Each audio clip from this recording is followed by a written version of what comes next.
شمر اس محاذ پر محرم کی 9 تاریخ کو پہنچا تھا۔ حضرت امام حسین رضی اللہ تعالیٰ عنہ اس وقت اپنے خیمے کے سامنے بیٹھے ہوئے تھے۔ اسی حالت میں نیند آئی اور آنکھ بند ہو گئی اور پھر ایک آواز کے ساتھ بیدار ہو گئے۔ آپ کی ہمشیرہ زینب رضی اللہ تعالیٰ عنہ نے جب یہ آواز سنی تو دوڑی آئیں اور وجہ پوچھی۔ فرمایا کہ میں نے رسول اللہ صلی اللہ علیہ وسلم کو خواب میں دیکھا ہے۔ فرمایا کہ تم اب ہمارے پاس آنے والے ہو۔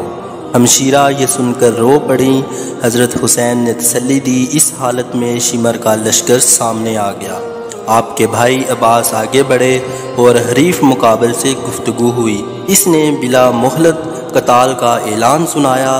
عباس رضی اللہ تعالی عنہ نے آ کر حسین رضی اللہ تعالی عنہ کو اطلاع دی۔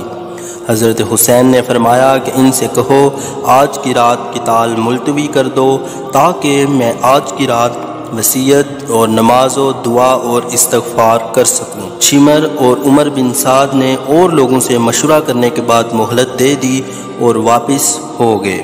حضرت حسین رضی اللہ تعالیٰ عنہ نے اپنے اہل بیت اور اصحاب کو جمع کر کے ایک خطبہ دیا جس میں فرمایا میں اللہ تعالیٰ کا شکر ادا کرتا ہوں راحت میں بھی اور مصیبت میں بھی۔ یا اللہ میں آپ کا شکر ادا کرتا ہوں کہ آپ نے ہمیں شرافت نبوت سے نوازا اور ہمیں کان اور آنکھ اور دل دیے جن سے ہم آپ کی آیات سمجھیں اور ہمیں آپ نے قرآن سکھایا اور دین کی سمجھ عطا فرمائی۔ ہمیں آپ اپنے شکر گزار بندوں میں داخل فرما لیجئے۔ اس کے بعد فرمایا کہ میرے علم میں آج کسی شخص کے ساتھ ایسے وفادار نیکوکار نہیں ہیں جیسے میرے ساتھی، اور نہ کسی کی اہل بیت میں میرے اہل بیت سے زیادہ ثابت قدم نظر آتے ہیں۔ آپ لوگوں کو اللہ تعالیٰ میری طرف سے جزائے خیر عطا فرمائے۔ میں سمجھتا ہوں کہ کل ہمارا آخری دن ہے۔ میں آپ سب کو خوشی سے اجازت دیتا ہوں کہ سب اس رات کی تاریکی میں متفرق ہو جاؤ اور جہاں پناہ ملے چلے جاؤ، اور میرے اہل بیت میں سے ایک ایک کا ہاتھ پکڑو اور مختلف علاقوں میں پھیل جاؤ، کیونکہ دشمن میرا طلبگار ہے، وہ مجھے پائے گا تو دوسروں کی طرف نہ آئے گا۔ یہ تقریر سن کر آپ کے بھائی اور بھائیوں کی اولاد اور عبداللہ بن جعفر کے صاحبزادے یک زبان ہو کر بولے کہ واللہ ہم ہرگز ایسا نہ کریں گے، ہمیں اللہ تعالیٰ آپ کے بعد باقی نہ رکھے۔ پھر بنو عقیل کو خطاب کر کے فرمایا کہ تمہارے ایک بزرگ مسلم بن عقیل شہید ہو چکے ہیں، وہی کافی ہیں، تم سب واپس ہو جاؤ، میں تمہیں خوشی سے اجازت دیتا ہوں۔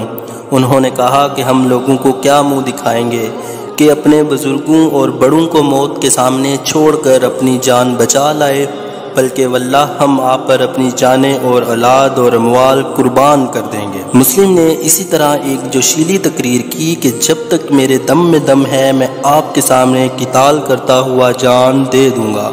آپ کی ہمشیرہ حضرت زینب رضی اللہ تعالیٰ عنہ بے قرار ہو کر رونے لگیں تو آپ نے تسلی دے دی اور یہ وصیت فرمائی، میری بہن میں تمہیں خدا کی قسم دیتا ہوں کہ میری شہادت پر تم کپڑے پھاڑنا یا سینہ کو بھی وغیرہ ہرگز نہ کرنا، اونچی آواز سے رونے چلانے سے بچنا۔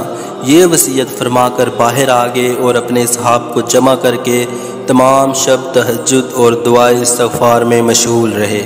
یہ عاشوراء کی رات تھی اور ایک روایت کے مطابق شنبہ تھا۔ صبح کی نماز سے فارغ ہوتے ہی عمر بن سعد لشکر لے کر سامنے آ گیا۔ حضرت حسین کے ساتھ اس وقت کل 72 اصحاب تھے، 23 سوار اور 40 پیادہ۔ آپ نے بھی مقابلہ کے لیے اپنے صحاب کی صف بندی فرمائی۔